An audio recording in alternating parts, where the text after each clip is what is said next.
بعد فأعوذ بالله من الشيطان الرجيم بسم الله الرحمن الرحيم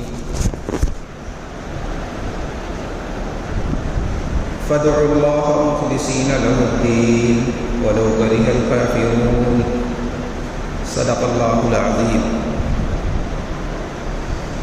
اللهم صل على سيدنا محمد وعلى آل سيدنا محمد وبارك وسلم كما تحب وترضى عدد ما تحب وترضى. میرے بھائیو اور دوستو،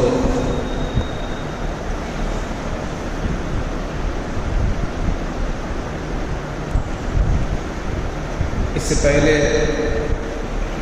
یہ بات سامنے آئی تھی کہ اللہ تبارک و تعالی اس ساری کائنات کا رب ہے. قرآن کریم میں اللہ تبارک و تعالی نے جگہ جگہ اس بات کو ارشاد فرمایا کہ میں ہی رب ہوں. ہم سے بھی بار بار اس کا عہد لیا گیا، چاہے ہم عالم ارواح کے اندر ہوں تب بھی ہم سے عہد لیا گیا. جب ہم نے قرآن کریم کی پہلی سورت پڑھی تب ہم سے یہ بات کا اقرار کرایا گیا کہ رب اللہ ہے. قرآن کریم کے اختتام پر ہم سے یہ کہلوایا گیا کہ رب اللہ ہے. درمیان میں جگہ جگہ ہم سے یہ بات کا اقرار لیا گیا کہ رب اللہ ہے. پھر جب ہم اس دنیا سے جائیں گے اور قبر کے اندر جائیں گے تو ہم سے سب سے پہلا سوال جو ہوگا وہ بھی اللہ کی ربوبیت کا ہوگا. من رب، تمہارا رب کون ہے؟ دنیا میں کس کو رب مان کر آئے تھے؟ یہ بات اس سے پہلے بیان کری گئی تھی.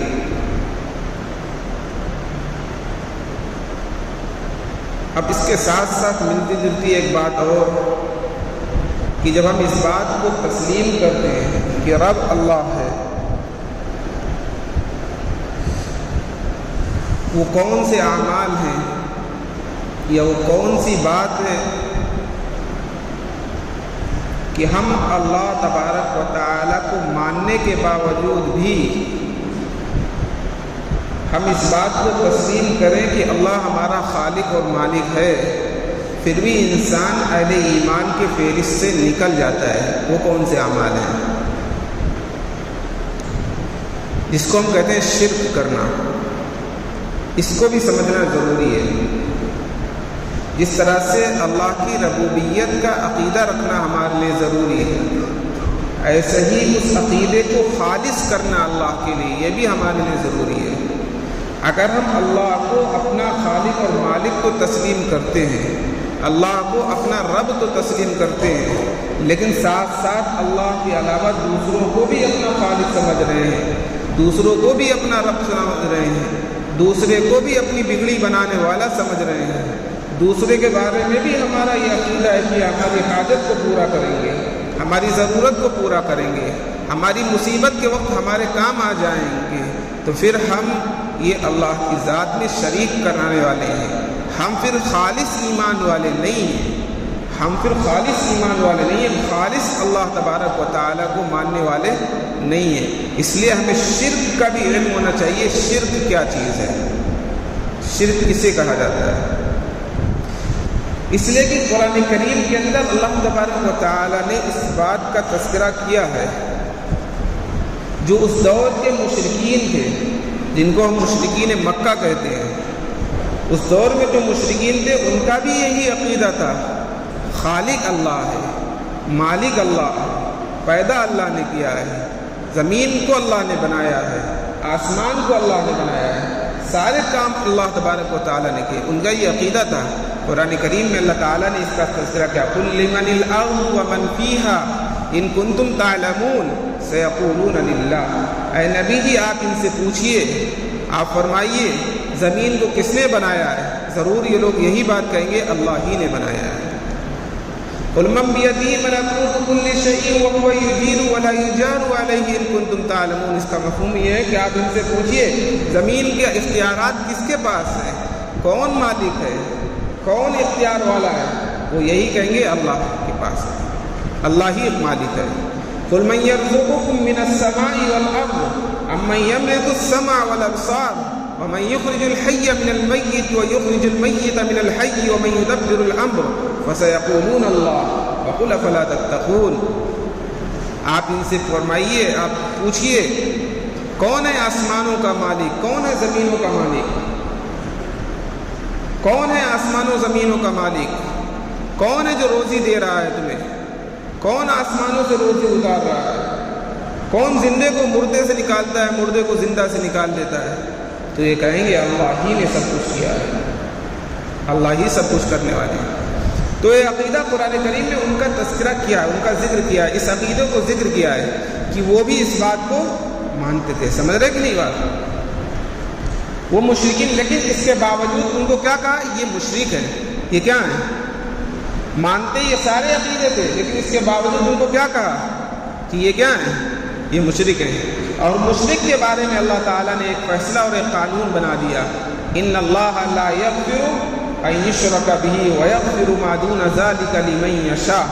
کہ اللہ تعالیٰ مشرکین کو معاف نہیں کرے گا، اللہ تعالیٰ مشرکین کو معاف نہیں کرے گا. ویغفر ما دون ذلک لمن یشاء، اس کے علاوہ جن کو چاہے گا انہیں معاف کر دے گا. بڑے سے بڑا گناہ انسان کر لے اللہ معاف کر دے گا. لیکن مشرکین کی قیامت کے دن کوئی بخشش نہیں ہوگی. مشرکین کو ہاں دنیا کے اندر جو اپنے شرک سے توبہ کر لے تب تو اللہ تبارک و تعالیٰ پکے کافروں کو بھی توبہ کی بنیاد پر معاف کر دیتے ہیں. کوئی پکا کافر ہو، 50 سال تک اس نے کفر کیا، 60 سال تک کفر کیا، 70 سال تک کفر کیا، 90 سال تک کفر کیا، لیکن اگر وہ 90 سال کی عمر میں بھی اللہ کی وحدانیت کو تسلیم کر لے، اپنے کفر سے توبہ کر لے، اللہ پر ایمان لے آئے، اللہ کو اپنا خالق و مالک پیدا کرنے والا تسلیم کر لے، اللہ کے علاوہ کوئی عبادت کے لائق نہیں، اس بات کو مان لے، تو پھر ہم یہ کہیں گے اس کی توبہ اللہ نے قبول فرما لی اور اس کے کفر کو اللہ نے مٹا دیا. اس کے 90 سال کے کفر کو اللہ ختم کر دیں گے اس دنیا کے اندر. لیکن اگر کوئی آدمی مرنے کے بعد یہ چاہے کہ اب ہم کفر سے توبہ کر لیں، اور مرنے کے بعد تو ہر ایک چاہے گا. قرآن میں اللہ تعالیٰ نے اس کا تذکرہ کیا ہے. وہاں تو ساری چیزیں سامنے آ جائیں گی نا، جنت سامنے ہوگی، جہنم سامنے ہوگی، فرشتے سامنے ہوں گے. وہاں تو اللہ تعالیٰ سب چیزوں کو سامنے کر دے گا. تو وہاں تو ہر ایک انسان تمنا کرے گا ربنا ابصرنا وسمعنا فرجعنا نعمل صالحا انا موقنون.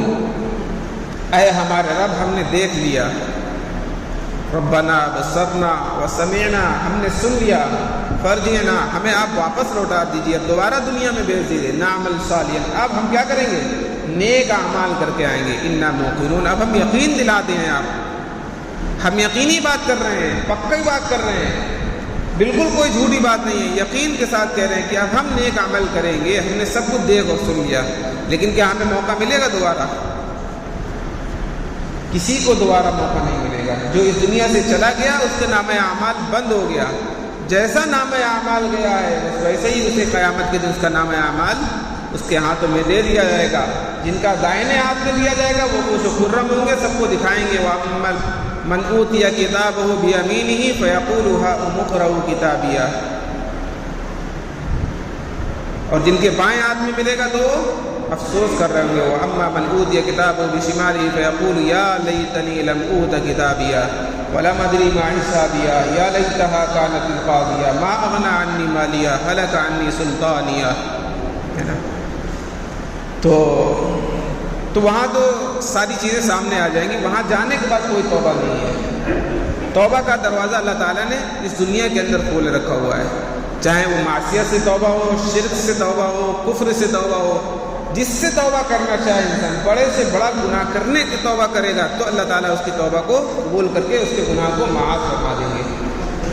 لیکن وہاں جانے کے بعد اب کوئی توبہ کا دروازہ نہیں ہے. وہاں جانے کے بعد کوئی توبہ نہیں ہے. کوئی آدمی مشرک مرا، کافر مرا، اب وہاں چاہے کہ ہمیں کفر کی توبہ مل جائے، کفر سے ہمیں شرک سے توبہ کرنے کا موقع مل جائے، تو وہاں کوئی توبہ نہیں، یہیں دنیا کے اندر. تو اس لیے ہمیں سمجھنا ضروری ہے کہ شرک کیا چیز ہے، ایمان کیا چیز ہے اور شرک کیا چیز ہے.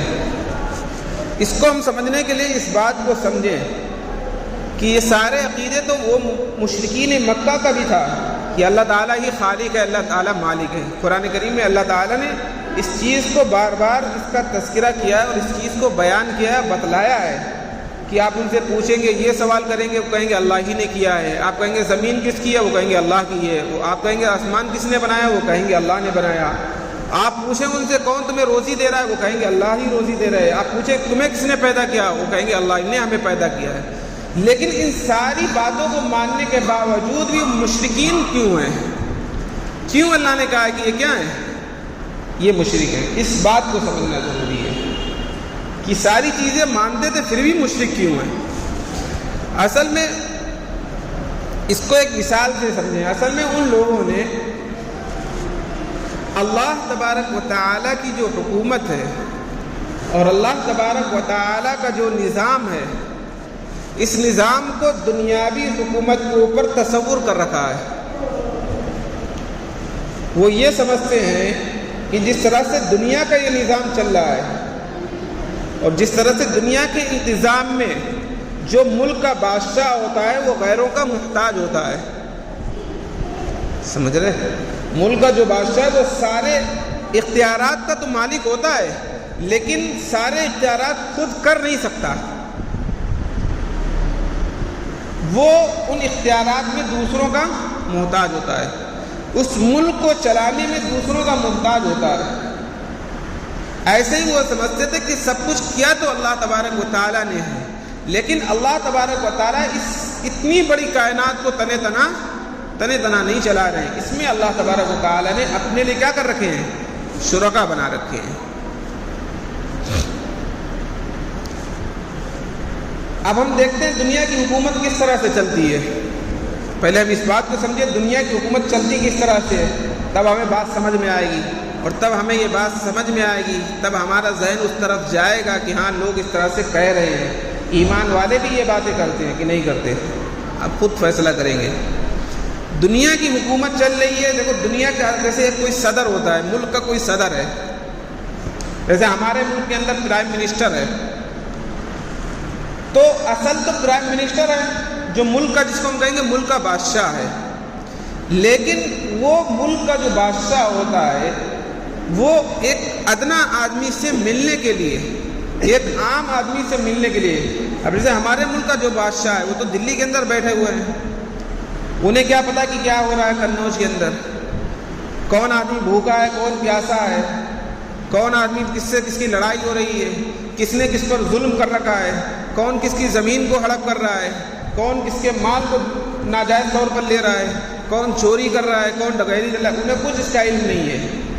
تو اس کے انتظام کے لیے کہ ملک کا انتظام صحیح طور پر چلتا رہے، ایک انہوں نے نظام بنایا ہے جو وہ ایک نظام اوپر سے نیچے تک چلتا ہے. انہوں نے اپنے نائبین بنائے ہیں، اپنے گورنر بنائے ہیں، صوبوں کے مکھ منتری بنائے ہیں. وہ مکھ منتری پھر اپنے نائب بناتے ہیں، اپ مکھ منتری بناتے ہیں، منتری لوگ بنتے ہیں. پھر وہ ضلعوں کے کلیکٹر بنتے ہیں، ضلعوں کے اندر ڈی ایم ہوتے ہیں، ایس پی ہوتے ہیں، ایس ڈی ایم ہوتے ہیں، اے ڈی ایم ہوتے ہیں، کمشنر بنائے جاتے ہیں، پھر ڈپٹی کمشنر بنائے جاتے ہیں. ایسا ہی ایک انتظام ہے چوکی انچارج تک چلا آتا ہے، جو انتظام جہاں ایک ہر عام آدمی اپنی بات کو لے کر پہنچ جاتا ہے. چوکی پر ہر آدمی جا سکتا ہے کیونکہ وہ بنا ہی اسی لیے کہ ہر عام آدمی وہاں تک پہنچ جائے، ہر عام آدمی. پھر جب ہم تھانے دار کے پاس، چوکیدار کے پاس جو بات لے کر پہنچتے ہیں اپنے معاملے کو، پھر چوکیدار اس معاملے کی ایک رپورٹ تیار کرتا ہے اور وہ رپورٹ کہاں پہنچائے گا؟ تھانے پہنچائے گا. تھانے دار ایس پی کے پاس پہنچائے گا، پھر ایس پی اس رپورٹ کو آگے بڑھائے گا، ہے نا. اس طرح سے نظام کیا ہے چلتا ہے. وہ عدالتوں کے اندر جائے گا، نچلی عدالت میں جائے گا، پھر اپر عدالت میں آئے گا، پھر ضلع جج کے پاس جائے گا. وہاں حل نہیں ہوگا تو ہائی کورٹ میں جائے گا، وہاں نہیں حل ہوگا تو سپریم کورٹ جائے گا، وہاں نہیں حل ہوگا تو پھر صدر کے پاس جائے گا، ہے نا. یہ ایک انتظام ہے. یہ کوئی آدمی ڈائریکٹ یہ چاہے کہ ہم یہاں سے اپنی جائیداد کا مسئلہ لے کر اٹھیں کہ ہماری فلاں سے لڑائی ہوئی ہے، اس نے ہماری جائیداد کو چھین لیا ہے، اور ڈائریکٹ جا کر ہم صدر سے ملنے جا کے یا ڈائریکٹ جا کر سپریم کورٹ کے اندر چلے جائیں، نہیں ہو سکتا. ہر آدمی کو اس کی اجازت نہیں دی جائے گی کہ وہ اپنا مسئلہ لے کر صدر کے پاس چلا جائے ڈائریکٹ. اس سے کہا جائے گا پہلے جاؤ نچلی عدالتوں کے اندر جاؤ، پہلے اپنے تھانے دار کے پاس جاؤ، اس سے رپورٹ لگوا کر آؤ، اپنے چوکیدار سے رپورٹ لگوا کر آؤ. اور دنیا کے اندر یہ نظام ہے کہ ہم یہ دیکھتے ہیں جب آدمی کے ذہن کے اندر آتا ہے کہ یہ جو رپورٹ لگائے گا یہی رپورٹ کہاں تک جائے گی؟ اوپر تک جائے گی. وہ ہوتے نا جو جب کوئی کیس چل رہا ہوتا ہے تو ایس پی کی طرف سے یا تھانے دار کی طرف سے ایک آدمی متعین ہوتا ہے کہ اس کی انکوائری یہ آدمی کرے گا. وہ جو رپورٹ لگا کر پیش کرے گا وہی رپورٹ کہاں جائے گی؟ ایس پی کے پاس جائے گی, وہی ضلع جج کے پاس جائے گی, وہی رپورٹ ہائی کورٹ میں جائے گی, وہی رپورٹ سپریم کورٹ میں جائے گی. اس لیے جب ہم دیکھتے ہیں کہ نچلا آدمی جو رپورٹ لگاتا ہے وہی رپورٹ ہماری کہاں پہنچے گی؟ اوپر تک, صدر تک وہی رپورٹ. اگر ہم وہاں بھی اپنے مسئلے کو لے کر جائیں گے تو رپورٹ کس سے لی جائے گی؟ اسی آدمی سے لی جائے گی کہ یہ اپنے معاملات میں کیسا ہے. تو پھر ہم ان نچلوں کو خوش کرنے کی کوشش کرتے ہیں, اس کے لیے چاہے رشوت کے ذریعے, چاہے ان کا ادب و احترام کے ذریعے, یا جو بھی انسان کوشش کر سکتا ہے کہ کسی طرح سے یہ نیچے کا آدمی کیا ہو جائے, ہم سے خوش ہو جائے اور ہماری رپورٹ صحیح لگا دے تاکہ یہ رپورٹ اوپر تک صحیح چلتی رہے. یہ انتظام ہے دنیا کا. یہ کیا چل رہا ہے؟ ملکوں کو چلانے کا یہ انتظام ہے. جنہیں اگر تھانوں وانوں سے واسطہ پڑا ہوگا انہیں تو پتہ ہوگا یہ سارا انتظام ایسے چلتا ہے. جنہیں نہیں پڑا اللہ تعالیٰ انہیں بچائے بھی رکھے. تھانوں اور ان کی تھانوں وانوں کے چکر بہت خراب ہوتے ہیں, کچہریوں اور تھانوں کے چکر. جو ایک بار چکر لگاتا ہے پھر وہ بچپن سے جاتا ہے تو 55 تک چکر ہی لگاتا رہتا ہے اور مسئلے حل نہیں ہو پاتے. تو اس لیے ان کے چکر میں پڑنا بھی نہیں چاہیے. اپنے مسائل کو آپس میں حل کرنا چاہیے. چاہے ایسا کون سا مسئلہ ہے جو وہ حل کر لیں گے اور ہم خود بیٹھ کر حل نہیں کر سکتے. بڑی سے بڑی لڑائیاں ہو جائیں اور وہاں جا کے بھی آدمی کو آخر میں صلح ہی کرنی پڑتی ہے. آخر میں جب جج کے سامنے جائیں گے دونوں چیزیں ہوگی تو آخر میں جج بھی یہی فیصلہ کرے گا کیا کرو آپس میں صلح کر لو. تو جو اتنا خرچ کرنے کے بعد اپنا روپیہ, اپنا مال و دولت, اپنا وقت, اپنی چیزوں اور اپنے اوقات کو خرچ کرنے کے بعد جب ہم آخر میں صلح کر رہے ہیں تو کیوں نہ ہو کہ ہم آپس ہی میں بیٹھ کر اولین مرحلے کے اندر صلح کر لیں تو بہت آسانی سے صلح بھی ہو جائے گی, دلوں کی صفائی بھی ہو جاتی ہے. خیر یہ تو ایک دوسری لائن کا مسئلہ ہے. جو بات ابھی سمجھانی ہے وہ اصل یہ ہے کہ شرک کیا ہوتی ہے. تو یہ ایک نظام ہے دنیا کا. کیا ہے؟ ایک نظام ہے جو اس طرح سے چلتا ہے اوپر سے لے کر نیچے تک, اور نیچے والا جو رپورٹ لگاتا ہے وہ اوپر تک پہنچتی ہے. اسی لیے ہم چاہتے ہیں کہ نیچے والے کو خوش کر لیں. اور ہم یہ دیکھتے ہیں کہ جس طرح سے اوپر والے کو اختیارات ہیں ایسے ہی نیچے والوں کو بھی کیا ہوتے ہیں, کچھ اختیارات ہوتے ہیں. اگر یہ نیچے والا چاہے تو کسی انسان کے بارے میں فیصلہ کر کے اس کو جیل میں ڈالنا چاہے تو ڈال سکتا ہے کہ نہیں ڈال سکتا؟ بعد میں جو فیصلہ ہوگا وہ تو ہوتا رہے گا, لیکن جب عدالتوں کے اندر جائے گا تب جائے گی بات. اس سے پہلے اگر اس چوکی انچارج یا تھانے دار یا انسپکٹر چاہے تو کسی کو جیل بھیجنا تو بھیج سکتا ہے کہ نہیں؟ اس کو اختیار ہے کہ اسے کیا کرے گا, اٹھا کر جیل میں ڈال دے. اسے اختیار رہتا ہے. اگر اس کے پاس کوئی مسئلہ گیا ہے تو چاہے تو دونوں کو اٹھا کر ڈال دے, چاہے ایک کو اٹھا کر ڈال دے, اسے اختیار ہے اس بات کا. تو ہم یہ سمجھتے ہیں اس کو یہ اختیارات ہیں کہ یہ اٹھا کر کیا کرے گا, ہمیں جیل خانے میں بھیج دے گا. تو جس طرح سے ہم نے یہ حکومت ہم مانتے ہیں کہ دنیا کی حکومت کا ایک نظام چل رہا ہے, ہم نے اللہ کی حکومت کو بھی اس دنیا کی حکومت پر تصور کر رکھا ہے. ہم سے مراد یہ جو اس وقت میں تھے وہ یہی سمجھتے تھے. اسی لیے وہ کہتے ہیں کہ ہم ان کو کیا مانتے ہیں, یہ ہمارے سفارشی ہیں, ہم ان کو اپنا سب کچھ نہیں مانتے کہ یہی سب کچھ کرنے والے نہیں. وہ کہتے ہیں ہؤلاء شفعاؤنا عند اللہ, یہ اللہ کے پاس ہمارے کیا ہیں, سفارشی ہیں. اصل تو اللہ ہی ہے, نظام تو اللہ ہی چلا رہے ہیں, مالک اور خالق تو اللہ ہے. آسمان کا پیدا کرنے والا اللہ ہے, زمین کا پیدا کرنے والا اللہ ہے, اختیارات اللہ کے قبضے میں ہیں, رزق اللہ دے رہا ہے, موت و زندگی کا نظام اللہ کے پاس ہے. لیکن اس کے ساتھ ساتھ انہیں بھی کچھ اختیارات ہیں اور ہم ان کی اس لیے عبادت کرتے ہیں کہ یہ اللہ کے پاس ہماری سفارش کریں گے. اسی لیے وہ ان کو الہ کہتے تھے, اسی لیے وہ کہتے تھے ہم ان کی عبادت کرتے ہیں. حالانکہ وہ اہل زبان تھے, وہ سمجھتے تھے الہ کا مطلب کیا ہوتا ہے, وہ سمجھتے تھے عبادت کا مفہوم کیا ہے, لیکن اس کے باوجود کہتے تھے ما نعبدہم الا لیقربونا الی اللہ زلفیٰ, ہم ان کی عبادت اس لیے کرتے ہیں تاکہ ہمیں اللہ کے قریب کر دیں, اس لیے ہم ان کو مانتے ہیں.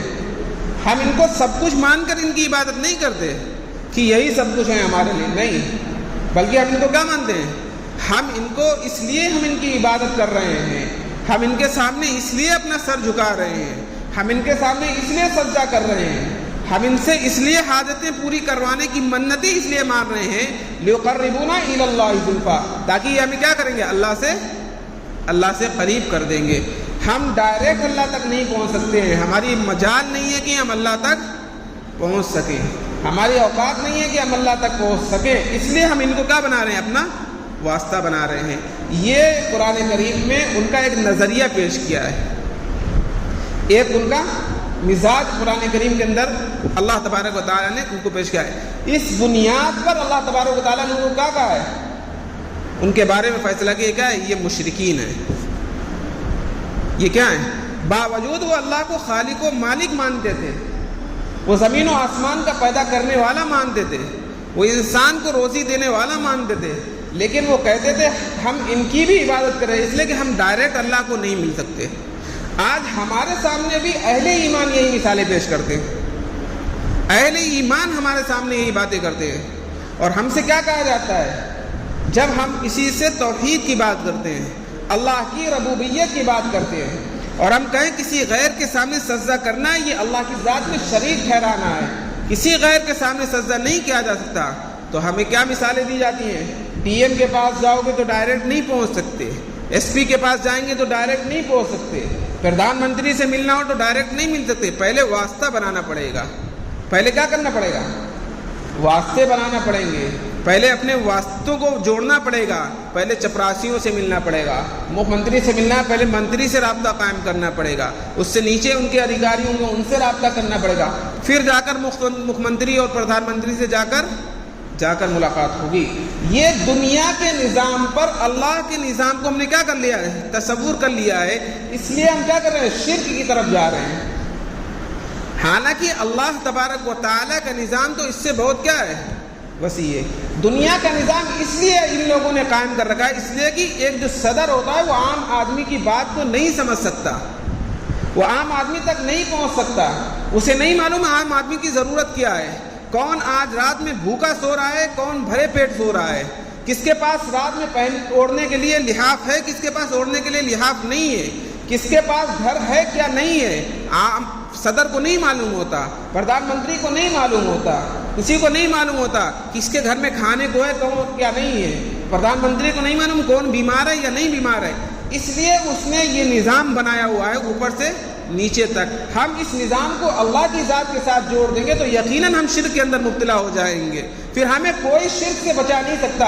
ہم نام رکھنے میں سے صرف ایمان والے نہیں ہو جائیں گے، ہم نے اپنا نام رکھ لیا اچھا سا ایمان والا، ہم نے اپنا نام رکھ لیا نبی کے نام پر، ہم نے اپنا نام رکھ لیا صحاباؤں کے نام پر، ہم نے کسی بزرگان دین کے نام پر اپنے نام رکھ لیا اپنی اولاد کا۔ اگر ہمارا عقیدہ یہ ہے تو یقیناً ہمارا تعلق ایمان والوں سے نہیں ہے، ہم بھی وہی اسی لائن کے اندر ہیں جس میں مشرکین مکہ کھڑے ہوئے تھے، کیونکہ دنیا کے صدر کو پتہ نہیں ہوتا کس کے گھر میں کھانا ہے کس کے نہیں۔ اللہ کی ذات تو ایسی علیم بذات الصدور ہے جو انسان کے سینوں کے بھید بھی جانتی ہے، جو تنہائیوں کے اندر انسان اعمال کر رہا ہوتا ہے اللہ وہ بھی جانتا ہے۔ اللہ کو کسی واسطے کی ضرورت نہیں علم کے اعتبار سے کہ جب کوئی علم دے گا تو اللہ کو معلوم گا، ایسا نہیں ہے۔ اللہ کے یہاں یہ نہیں ہے کہ جب کوئی بتلائے گا کہ فلاں آدمی بھوکا ہے تو اللہ کو پتہ چلے گا بھوکا ہے، جب کوئی بتلائے گا کہ فلاں کے پاس کپڑے نہیں ہیں اب اسے کپڑے کی ضرورت ہے تو اللہ کو پتہ چلے گا کپڑے دینا ہے، ایسا نہیں ہے۔ اللہ تبارک و تعالیٰ کو تو اتنا علم ہے،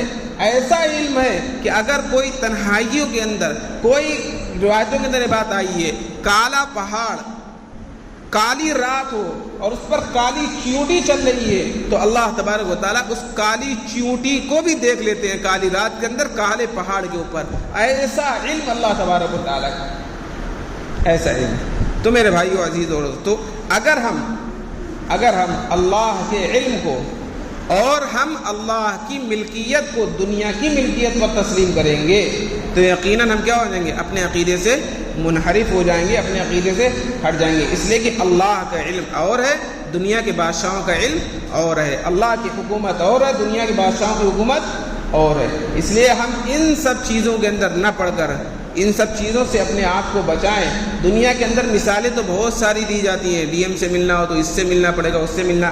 اللہ تبارک و تعالیٰ کی ذات ڈی ایم کی طرح نہیں ہے، اللہ کی ذات پردھان منتری اور مکھ منتریوں کی طرح نہیں ہے۔ اللہ تو کہہ رہا ہے نحن اقرب الیہ من حبل الورید، ہم تمہاری شہ رگ سے بھی زیادہ قریب ہیں۔ انسان کی جو شہ رگ ہوتی ہے، جس کے کاٹنے سے انسان کی جسمانی اور روح کا تعلق ختم ہو جاتا ہے اور انسان بے جان ہو جاتا ہے، لاش بن جاتا ہے، اتنی قریب جو شہ رگ ہوتی ہے اس سے بھی زیادہ قریب اللہ تعالیٰ کہتے ہیں ہم اس سے بھی زیادہ قریب ہیں۔ وَهُوَ مَعَكُمْ أَيْنَمَا كُنتُمْ، وہ تمہارے ساتھ رہتا ہے جہاں بھی تم جاتے ہو۔ اس لیے اللہ تبارک و تعالیٰ ان چیزوں کی ضرورت نہیں پڑی۔ ہم دنیاوی حکومت پر اللہ کی حکومت کو تسلیم نہ کریں، ہم دنیاوی طور پر اللہ کی دنیا حکومت کی طرح اللہ کی حکومت کو نہ سمجھیں کہ اللہ کی جیسے دنیا کے حکومت اور بادشاہ غیروں کے محتاج ہوتے ہیں، اللہ بھی غیروں کا محتاج ہے، ایسا نہیں ہے۔ اللہ اس کائنات کے چلانے میں کسی کا محتاج نہیں ہے۔ اللہ کو کسی کو جانچنے کے لیے اور کسی کو ماننے کے لیے اور کسی کی حاجتوں کو سمجھنے کے لیے کسی غیر کی ضرورت نہیں ہے۔ وہ سب کچھ جانتا ہے، سب کے بارے میں ساری کیفیات کا علم اللہ تعالیٰ کو ہے۔ اللہ تبارک و تعالیٰ ہمیں شرک کے صحیح مفہوم کو سمجھنے کی اور اس سے بچنے کی ہمیں توفیق عطا فرمائے۔ اللہ تعالیٰ کہہ رہے سننے زیادہ عمل کی توفیق عطا فرمائے۔